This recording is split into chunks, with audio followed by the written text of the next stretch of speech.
Hi guys, welcome back to Anita Crochets. My name is Anita. Today we have this lover's knot fringe dress. It has a halter neckline, just like that. And it's very simple, very playful, very airy. I transformed this from my previously worked lover's knot fringe skirt. The tutorial for the skirt, this skirt, is on my channel.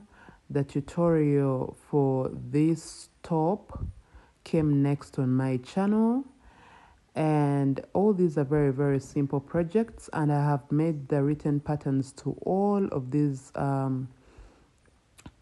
items available on my online shops. So on my online shops, you're going to find the tutorial for the dress. You'll find the pattern for the dress, the pattern for the top, the pattern for the skirt. And they are all beginner friendly projects. So let's get into the tutorial. And now here we are. This is the yarn I'm going to be working with. It is Robin 100% acrylic, and it is size 4 yarn. I am working with a 4.5mm hook. Okay, please do not care about my nails. I have been moving the previous weeks, trying to move into my new place. I haven't found time for most of these things, but yes, let's just dive into the tutorial and learn something. So to start off, I am going to work a slip knot, and I am going to chain multiples of 4. Okay, but the chains that we are working are going to be equivalent to our waist measurements, because like I showed you how stretchy this skirt can be, I feel like we need to be working with only our waist measurements, because it's going to be in position to give us a stretch to fit the hips of whichever size, for as long as we get the waist measurements right. So let's work foundation chains equivalent to our waist measurements, but let them be in multiples of 4, and then we shall add 3 extra chains at the end. Okay, so I'm going to work my chains until I have achieved chains that are equivalent to my waistline, and I'm going to get back to you guys and show you what to do. Please remember that a written pattern is available on my online shops, Etsy, Coffee Shop, and Ravelry. And then yes, just in case you purchased the written pattern and you need enlightenment, this is the video for you. Okay, so let me get back after I have my chains and show you what to do.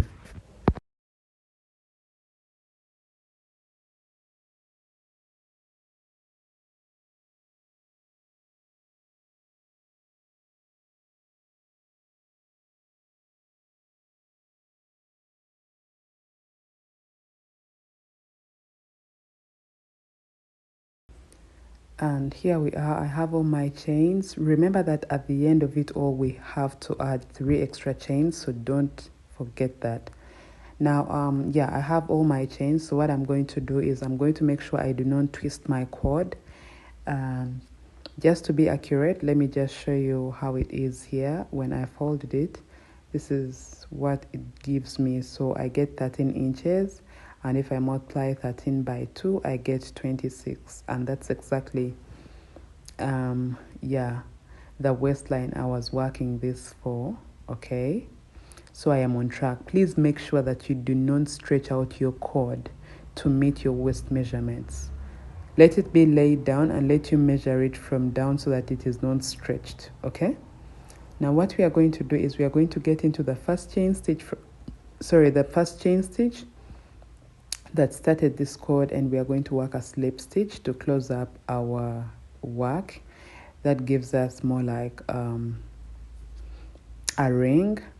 So what's going to happen is I'm going to chain 2, and into that very first chain stitch I'm going to work a double crochet, and I'm going to continue working 1 double crochet into every chain stitch all the way around, because now this is my waistline, so I am just trying to work my double crochets into which my drawstring is going to run. Okay, so let's just work our double crochets all the way around, and then when I get back I'm going to show you how to end the row.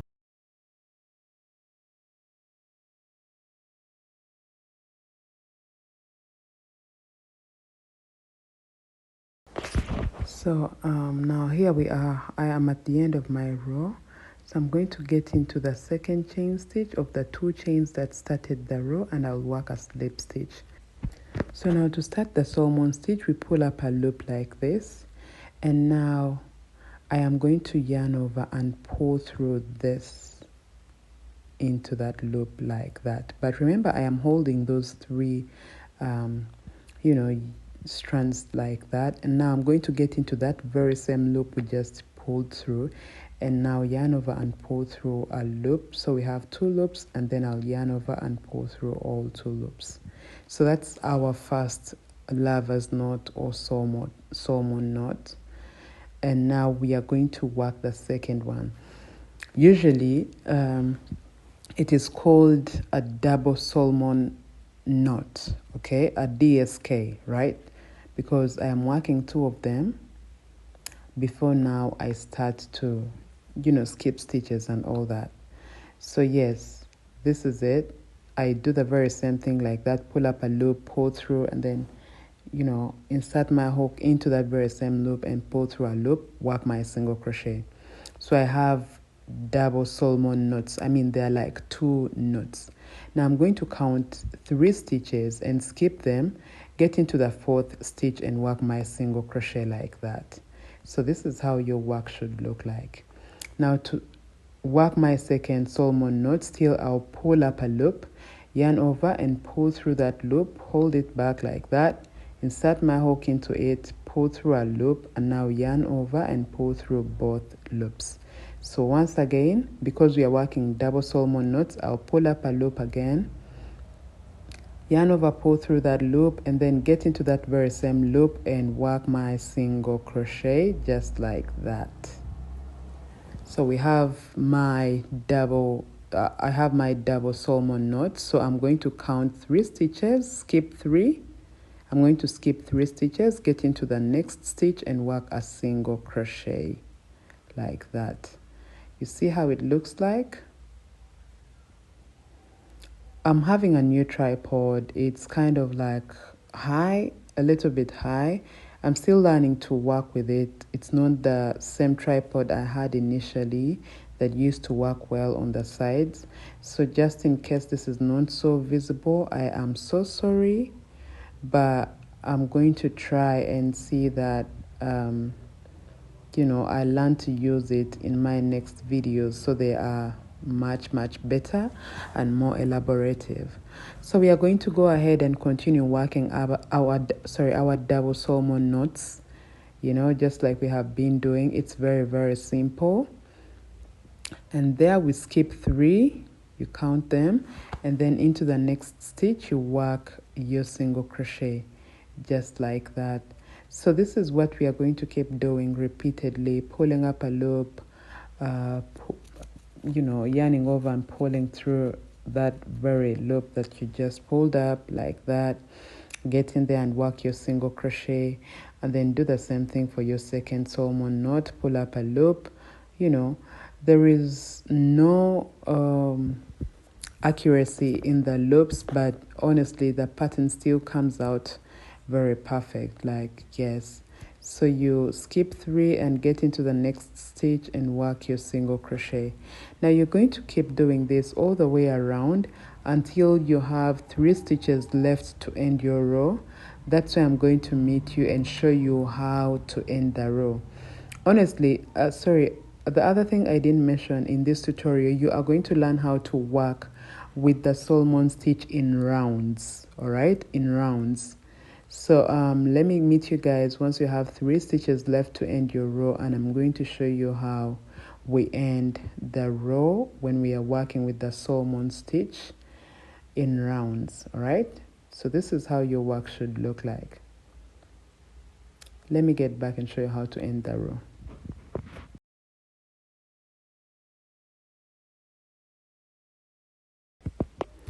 Here we are. I have 3 stitches left to end my row, and now this is how you get to end your row. You will pull up a loop like that, yarn over, make that yarn over be of the same length as the loop you just pulled up. All right,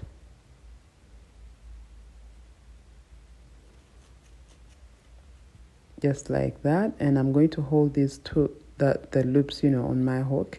And now I'll insert my hook into the very first single crochet that started the row and pull up a loop to match the length of these other loops. Then I'm going to yarn over, pull through all the loops like that, and then yarn over, pull through again. That's like a chain one.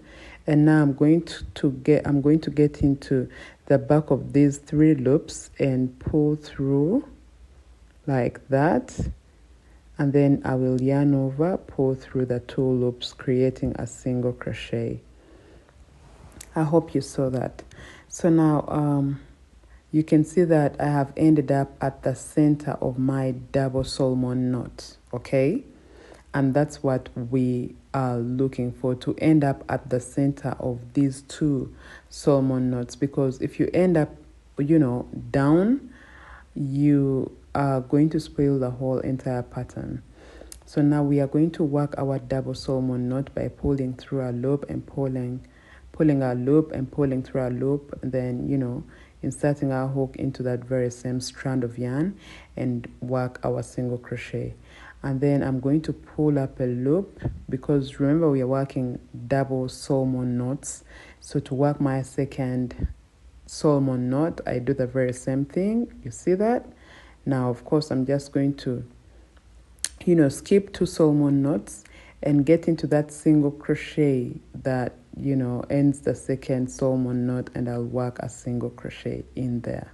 Okay, once again I pull up my loop and work my double salmon knot. So it's basically just working your first salmon knot, and then once you have that single crochet like that, then you work your second salmon knot,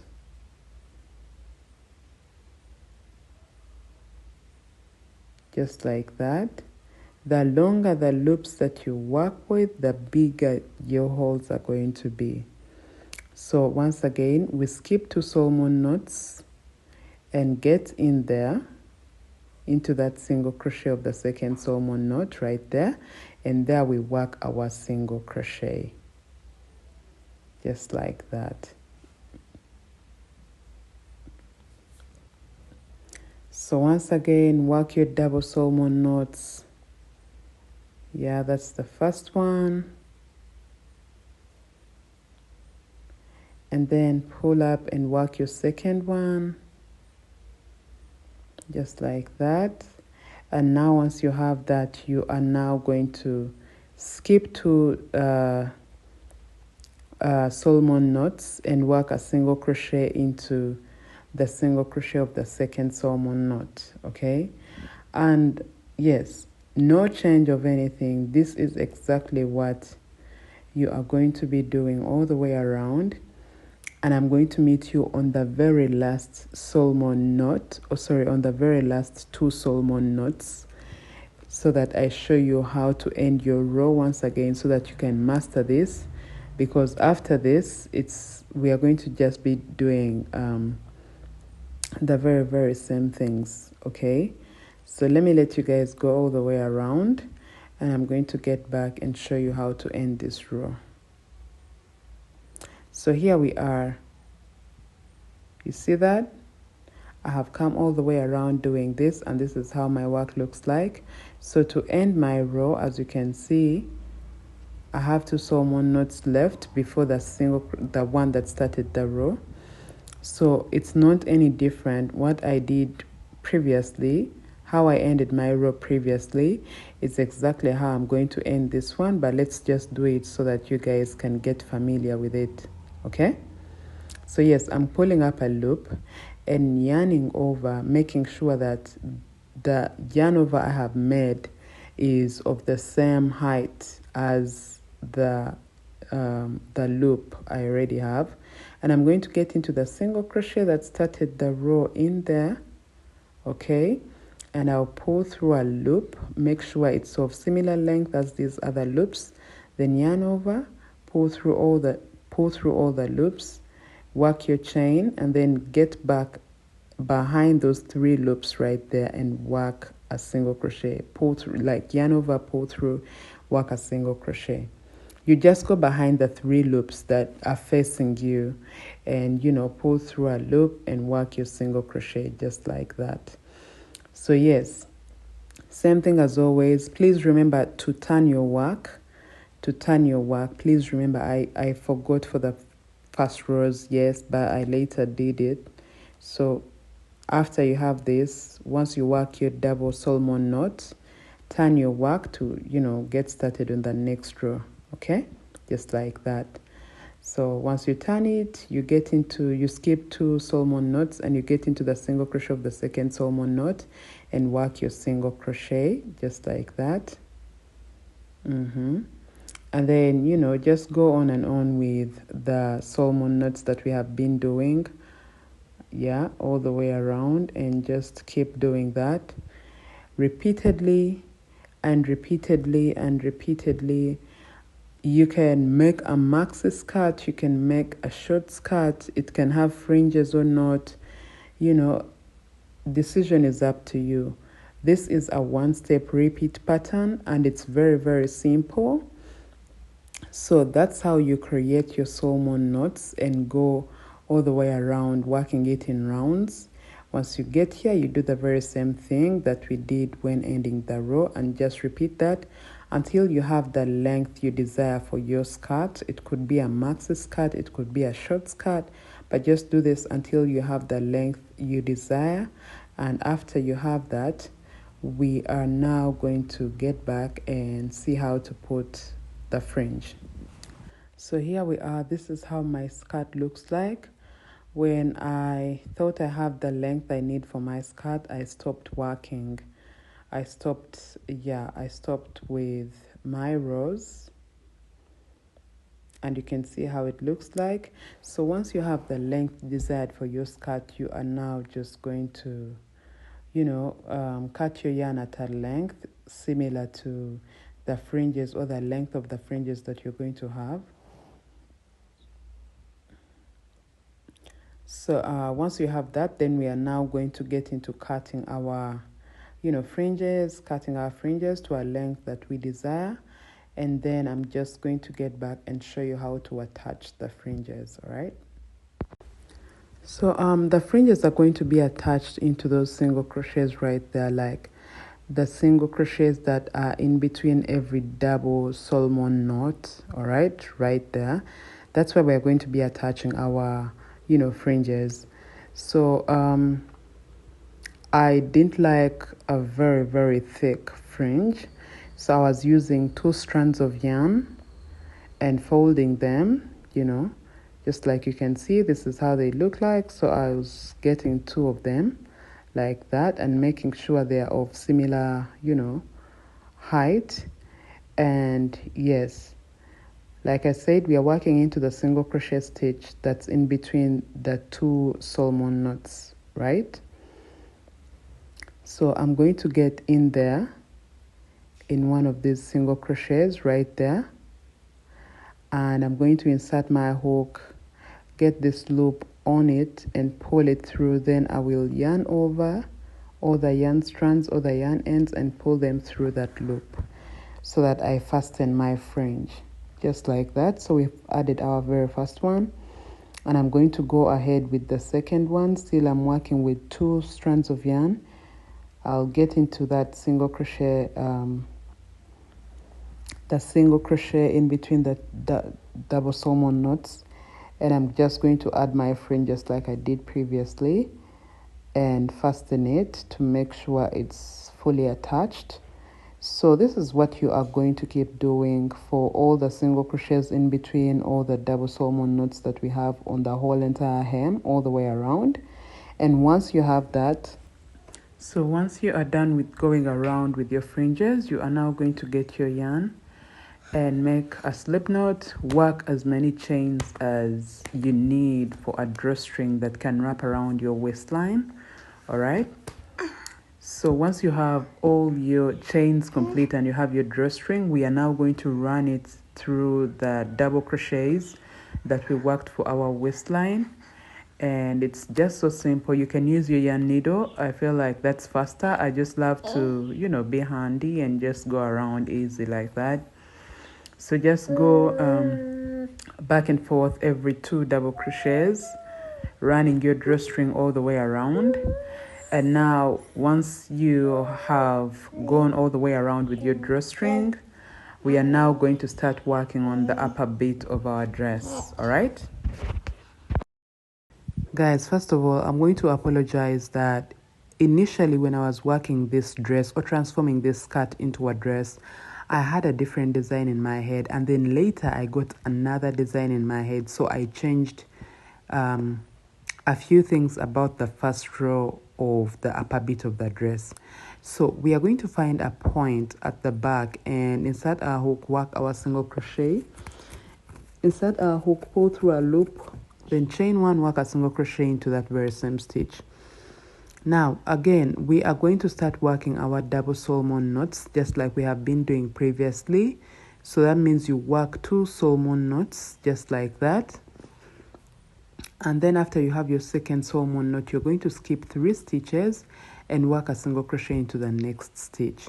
So while that is running, let me just explain something so that by the time we get to the end of this row, we are on the same page. Because when I started recording this upper bit of the dress, I had in my mind I was working towards a different design, but then I saw there's another design that can actually look nice, which is this one that we are working.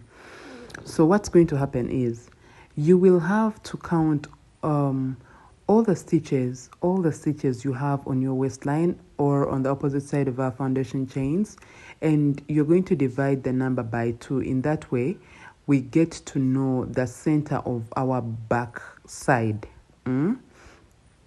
So when we get the center of our back side, we are going to mark it with our stitch marker. And then we are going to count 10 stitches towards the left from the center of the back. And then 10 stitches towards the right from the center of the back. Now, you're only going to understand this when you come to the end of the row. I'm going to show you so that you guys get it clearly.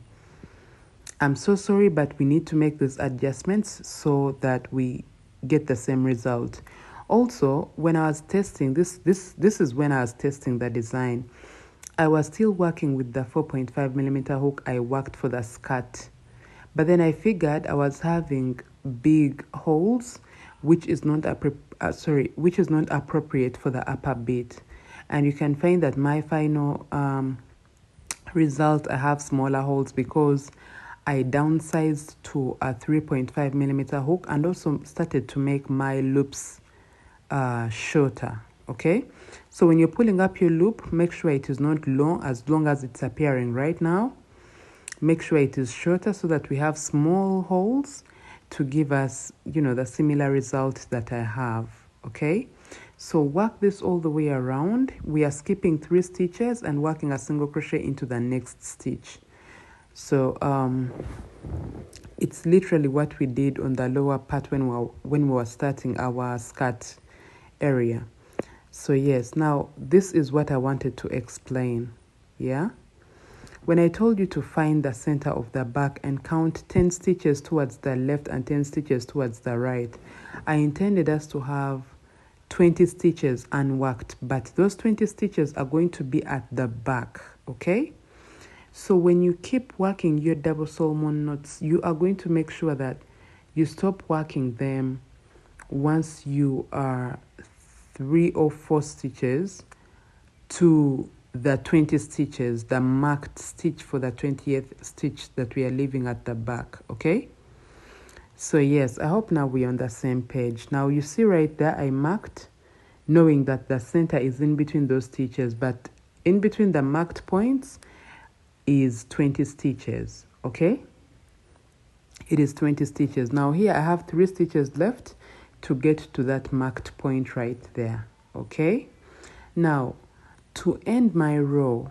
that's why I have left those 3 stitches unworked, because I want to end my row in this way. Also, you can see that I have changed my hook. This is now a 3.5 millimeter hook, because these gaps are big and they are okay to be for the skirt, but I feel like the upper bit needs to be downsized. Even the loops I am pulling up should be shorter and smaller to give me some sort of coverage and not big holes. So I'm going to pull up a loop and then yarn over and make sure that the loop I have on my hook is of similar height.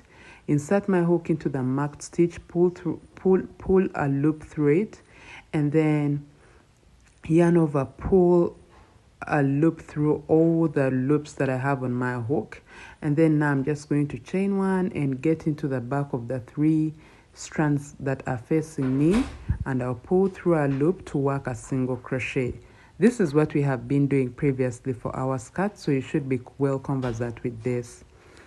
Now to start the next row, we are going to pull up a loop. Remember, we are making our loops shorter because my intention is to have smaller gappings for my upper bit, okay? So yes, I first worked a single crochet into this very same stitch. Now I am going to pull up a loop and yarn over, work my salmon knot just like I should, and I will pull up a loop, work my second salmon knot just like that. And now I am going to skip 2 loops, the one that goes down and the one that goes up, and get into the single crochet right there that makes the second loop. I will work a single crochet into it just like that. You see that? Now pull up a loop and work my salmon knot, and I'm going to continue working my, remember I call this a double salmon knot because we do this twice. Yeah, after that we are going to skip 2 of them, the one that goes down and the one that goes up, and then work a single crochet into that one right there. So you are just going to continue working your double salmon knots all the way around until you have 2 salmon knots left to end your row, okay? So I'm going to let you guys go all the way around with this one, and I'm going to get back just to show you how to end your row, because the design we are making and how we are working our salmon knots right now when starting and ending the row is to give us a decrease, okay? Is to give us a decrease. This you will get to see after you have worked a couple of rows. So let me meet you guys right there, okay? When you have 2 of them left to end your row, then I'm going to get back and show you how to end it. So this is it. This is where I am. So to end our row, you're going to pull your loop and then yarn over, make it to the same length. Insert your hook into the next single crochet after 2 loops, and then pull through a loop, yarn over, pull through all the loops on your hook, chain 1, get back into those 3 strands that face you, and pull through a loop to work a single crochet. So that's how you end your row. Our intention is to have our row be at the peak, not at the valley, okay? Because once we end up at the valley, it means we are going to have a straight line. My intention is to have a decrease, okay? So after this, we are going to work our double salmon knot and skip 2 salmon. I won't say salmon knots because, you know, I'll call them loops. Skip 2 of them and, you know, just work a single crochet into the next stitch. You're going to realize that we're having a decrease along our edge, by the way. If you look closely at your work, you're already seeing a visible decrease. You see that? So as you go on working your rows, it's going to continue and continue decreasing until it looks like what I have in the dress.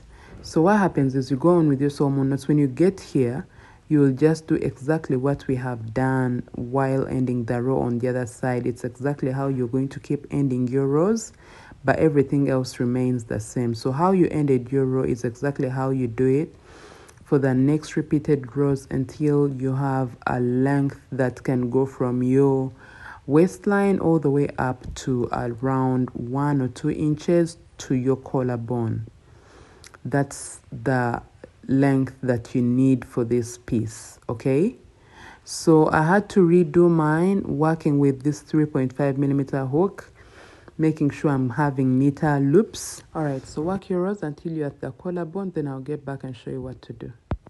So guys, this is how my dress looks like so far. I have worked a couple of rows, about 12 of them, but you can see that I am having a decrease. I've had a decrease, and that's why, you know, it's giving that halter top, halter neck kind of shape. But yes, I just want to measure my inches from the waistline all the way going up so that it can help you for accuracy. And for the number of rows, given the length and height of my loops, I have 12 of them. Then for the length, I'll get my tape measure just so that you guys can like be accurate with your results. I was working for a size small, and right there I have about 12 and a half to 13 inches from the waistline. Yeah, from the waistline. So that means almost my loops were about an inch. All right, so as you can see, the top of my dress is still kind of wide, and because it sort of gathers from the front, it gathers at the front at the collarbone. The width of your upper part right now should not be a problem or worry. It's going to gather itself together, but what we are looking for is great coverage for our bust area, so that when it gathers up here at the collarbone, we still have great coverage for our bust, okay, given the size that you're working this for. Now, once you have your rows complete, we are now going to get our yarn and, you know, make a slip knot, work a couple of chains, maybe like 100 or more. But this is just for our string, our drawstring that is going to be for our neckline. And then we are also going to work another string so that there are 2 of them. This one is for our back closure, okay? So work your strings, then I'm going to show you what to do. Now, yeah, this is one of my strings. I'm getting the shortest one, the one that appears short. And I'm just going to be running it through the loop gaps that I have on my last row of my upper bit of the dress. Okay. Yeah, I am new to this kind of tripod. It's very functional, but I am new to it. So, yeah, we are going to keep seeing its legs on my table until I figure this shit out. Yeah, I'm just going to run it through like that, through the gaps, just like that, and, you know, pull it. This will be fastened to the back of my neck, so in that way, the dress gathers at the collarbone. Now, to work our back closure, we are going to count 5 loop gaps from the waistline, okay? On this side, I'm going to count 5 of them. So I'm going to get this long drawstring that I made. Like I said, I'm taking 5 loop gaps, so I count up to there. That's the 5th one. That's where my drawstring is going to start from, okay? So it should be a few inches from your waistline, okay? So I'm going to get through into the next loop gap and do the same for the next. But remember, I am heading down to my waistline. Now, once I get to the waistline, I am still going to get this drawstring and run it through the double crochets that we have for our waistline, okay? Run it down here through this, and I'm going to make sure it goes all the way across to the other side. And even on the other side, when I get there, I'm going to pass it through 5 loop gaps so that it matches the same, you know, length as the opposite side, Okay, so just go in and out, you know, across your waistline, going in and out like that, adding your drawstring. And once you are there, you're going to count 5 and match it with this one so that, you know, they close at the same height. Okay, so guys, this is how you make this dress. I have made the written pattern available on my YouTube channel. But yes, now we have our fringe dress complete, and this is how it looks like. The closure at the back should look like this. Thank you so much for watching. Goodbye.